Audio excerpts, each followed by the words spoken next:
नमस्ते। राधे राधे। उम्मीद करती हूँ आप सभी लोग खुश होंगे और अपनी पढ़ाई अच्छे से पूरी कर रहे होंगे। पहले दो लाइनें सुनते हैं। ये दुख ये दर्द, ये दुख ये दर्द, ये सब तेरे अंदर है। तो अपने बनाए हुए इस पिंजरे से बाहर निकल के देख, तो अपने आप में एक सिकंदर है। तो कल हम लोग पढ़ रहे थे सर्वनाम। सर्वनाम का परिभाषा देख लिया था और इसके बाद में सर्वनाम के मुख्य भेद भी देख लिए थे। कितने होते हैं? 6।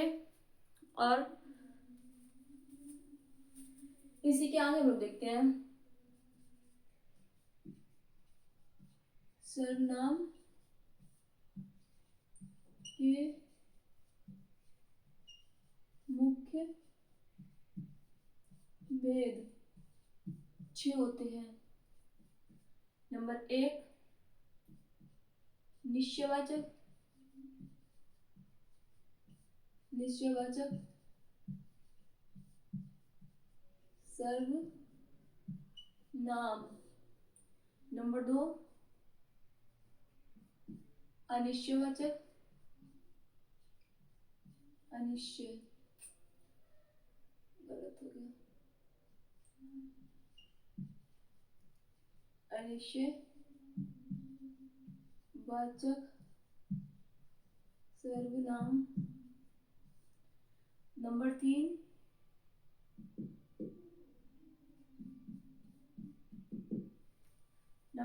संबंधवाचक।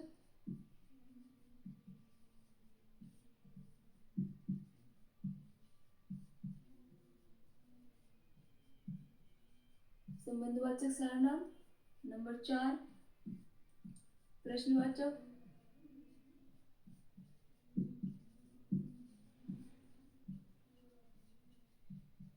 प्रश्नवाचक सर्वनाम। नंबर 5, निजवाचक सर्वनाम।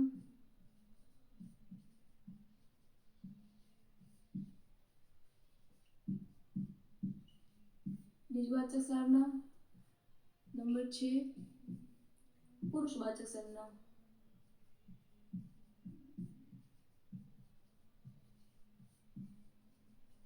सर्वनाम, पुरुषवाचक सर्वनाम। अब देखते हैं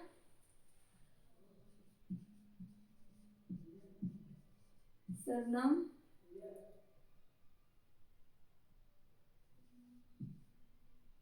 के मुख्य शब्द कितने होते हैं? 11। 11 कौन कौन से होते हैं ये देखते हैं। यह, वह, यह, वह, कोई,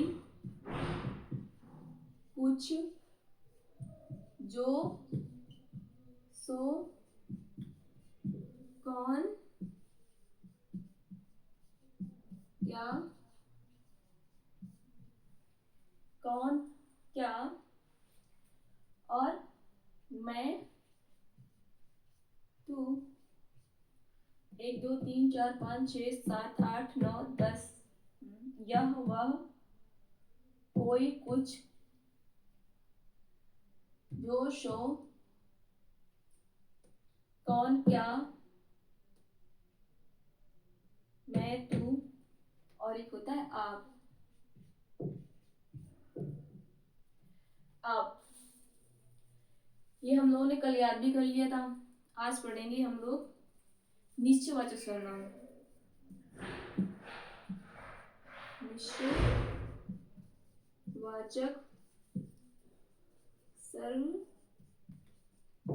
निश्चयवाचक सर्वनाम। इसमें क्या होता है? वह सर्वनाम, परिभाषा देखते हैं।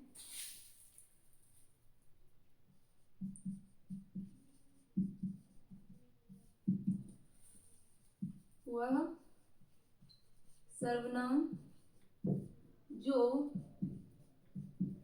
निश्चित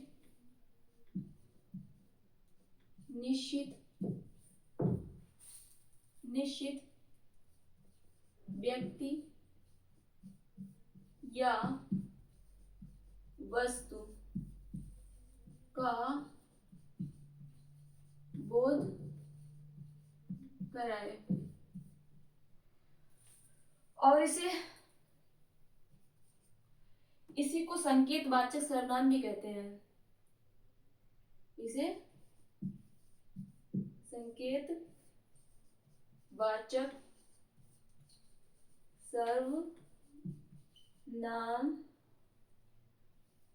भी कहते हैं। इसी को ही संकेतवाचक सर्वनाम भी कहते हैं।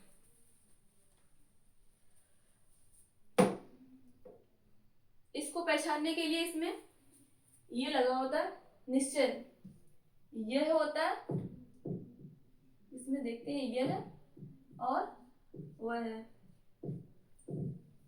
निश्चयवाचक सर्वनाम में।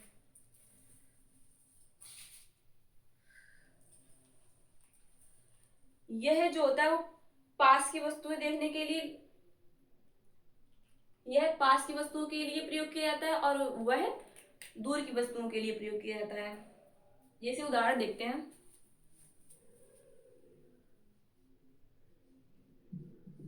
उदाहरण, यह मेरी किताब है। यह मेरा पेन है। वह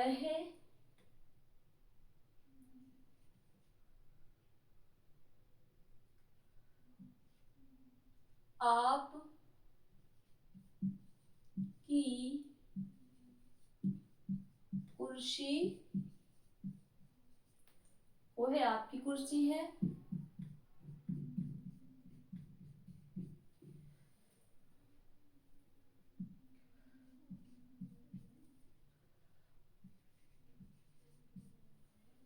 यह मेरा कमरा है। ये देखते हैं। अब देखिए यह मेरी किताब है, मतलब किताब पास में है तो ये पास की वस्तु के लिए प्रयोग किया जाता है। यह मेरी किताब है। यह मेरा पेन है, यह मेरा पेन है पास के लिए। वो है आपकी कुर्सी है, मतलब दूर के लिए बताया जाता है, वह आपकी कुर्सी है।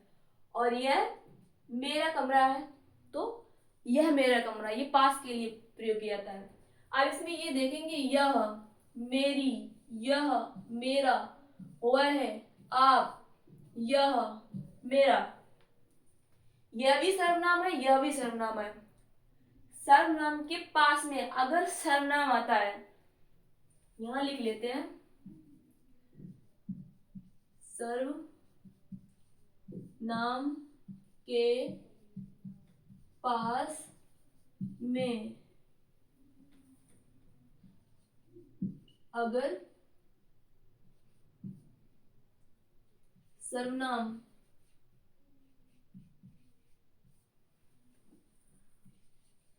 आए तो वह सर्वनाम है, तो वह हमेशा निश्चयवाचक सर्वनाम होता है। लेकिन सर्वनाम के पास में अगर सर्वनाम आए, लेकिन वो होना चाहिए निश्चयवाचक ही सर्वनाम, जैसे यह वह निश्चयवाचक ही होना चाहिए सर्वनाम के पास में सर्वनाम, तो हमेशा निश्चयवाचक सर्वनाम होता है। अगर एक बात और नोट कर लेते हैं, नोट बना लेते हैं। अगर सर्वनाम के पास में, सर्वनाम के पास संज्ञा आए तो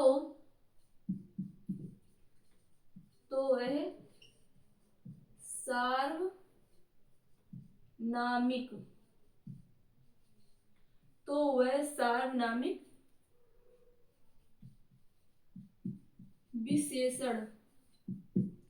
विशेषण बन जाता है।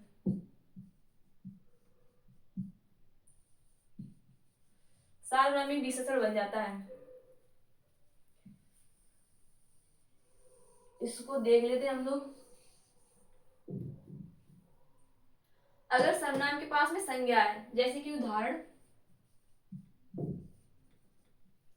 इसी में से ले लेते हैं, यह किताब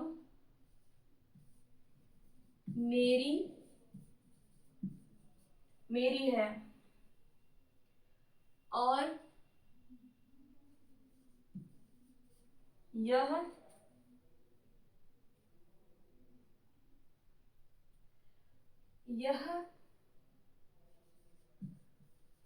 मेरा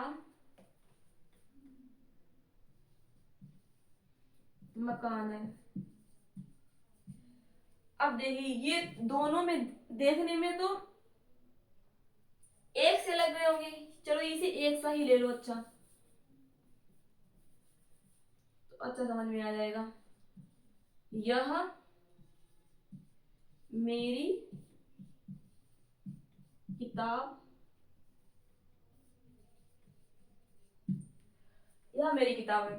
अब ये दोनों वाक्य देखने में तो सेम सेम लग रहे होंगे, एक जैसे लग रहे होंगे, लेकिन इनमें फर्क क्या है?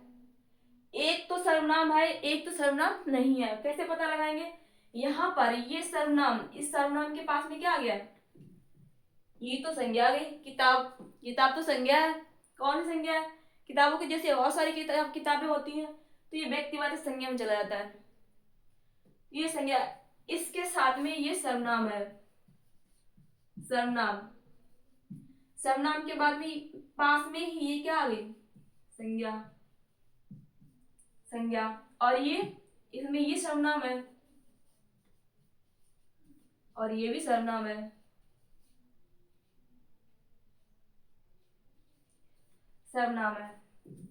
अगर सर्वनाम के पास में संज्ञा आ गई, यह किताब मेरी है, तो ये हमेशा सार्वनामिक विशेषण में चला जाएगा। तो ये क्या बन गया?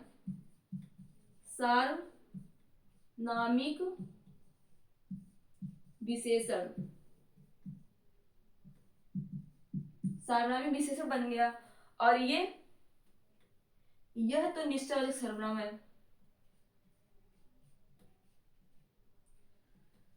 निश्चयवाचक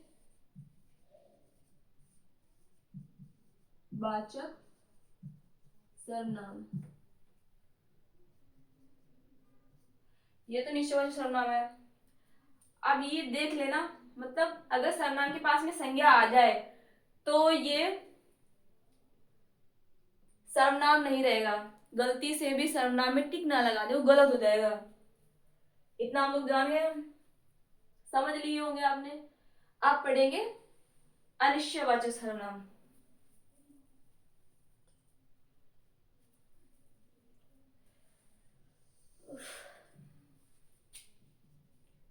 नंबर 2 ऊपर नहीं दिख रहा होगा।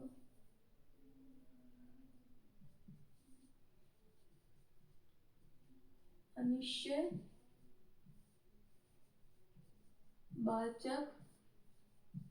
सर्वनाम,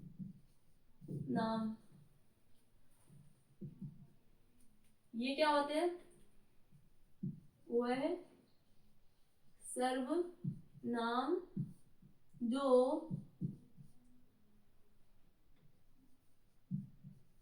अनिश्चित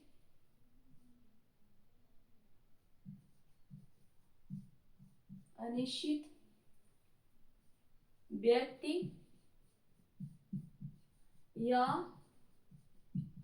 वस्तु का बोध कराए। ये क्या होता है? जो अनिश्चित व्यक्ति या वस्तु का बोध कराए। इसको किससे देखते हैं हम लोग? कोई और कुछ उदाहरण में देखते हैं।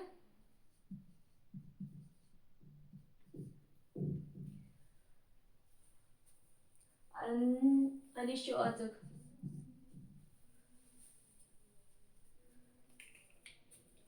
अनिश्चयवाचक सर्वनाम क्या होते हैं? जो भी निश्चित, इसमें पता ही नहीं चलता है कि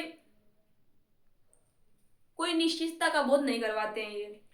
जैसे एक उदाहरण देखते हैं,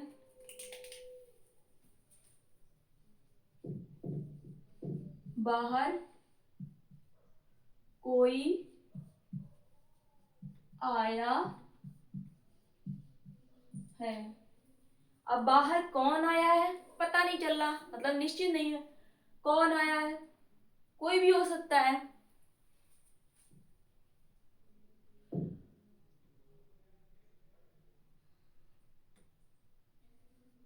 वह कुछ लाया है।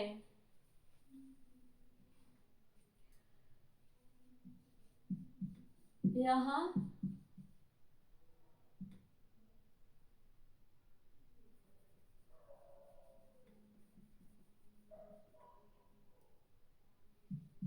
नंबर 2,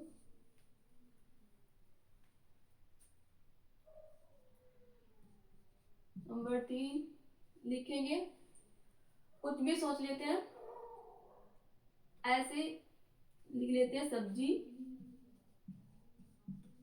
में कुछ फीका है। कुछ फीका है, मिर्चा फीकी है, नमक फीका है, कुछ भी पता नहीं है कितना फीका है। तो ये अनिश्चितता का बोध कराते हैं। तो इन्हें क्या कहते हैं? अनिश्चयवाचक। आप देखते हैं ये कि कोई कोई शब्द किसके लिए प्रयोग किया जाता है? सजीव के लिए, और कुछ निर्जीव के लिए। ज्यादातर बाहर कोई आया है तो कोई मतलब कोई इंसान ही आया हो, कोई जीव ही आया हो, कोई प्राणी ही आया होगा। तो ये सजीव के लिए ज्यादातर यूज किया जाता है। और ये कोई वह कुछ लाया है, तो मतलब वो कुछ लाया है तो साथ में कुछ लाया है, तो ये निर्जीव के लिए ज्यादातर प्रयोग किया जाता है। अब बात तो हर किसी में कुछ ना कुछ होते हैं, जैसे कि अब कोई कोई पौधा ही लाया हो, तो पौधा तो क्या होता है? पौधा हमेशा सजीव होता है, लेकिन वो कुछ में गिना जाएगा कि वह कुछ लाया, उसमें पौधा भी हो सकता है, वो सजीव होता है। सब्जी में कुछ फीका है, तो कुछ फीका मतलब कुछ निर्जीव, मतलब कुछ वस्तु ही है जो फीकी है, ये निर्जीव के लिए प्रयोग किया जाता है। इसमें क्या होता है? कोई कुछ, एक बार रिवीजन कर लेते हैं हम लोग, देख लेते हैं दोबारा। सर्वनाम, सर्वनाम की परिभाषा क्या थी? वह शब्द जो संज्ञा के स्थान पर प्रयोग किए जाते हैं वो उन्हें सर्वनाम कहते हैं। सर्वनाम के मुख्य भेद 6 बताए थे: निश्चयवाचक, अनिश्चयवाचक, संबंधवाचक, प्रश्नवाचक, निजवाचक और पुरुषवाचक। और सर्वनाम के मुख्य शब्द कितने होते हैं? 11 प्रकार के होते हैं। यह, वह, कोई, कुछ, जो, सो, कौन, क्या, मैं, तू, आप। और निश्चयवाचक सर्वनाम ये यह और वह से देखे जाते हैं। इससे पहचानते हैं? यह और वह से। परिभाषा क्या होती है? यह वह सर्वनाम जो निश्चित निश्चित व्यक्ति या वस्तु का बोध कराते हैं, उन्हें निश्चयवाचक सर्वनाम कहते हैं। और इन्हें ही संकेतवाचक सर्वनाम भी कहते हैं, क्योंकि इनसे संकेत किया जाता है कि यह पुस्तक मेरी है, वह कलम मेरी है,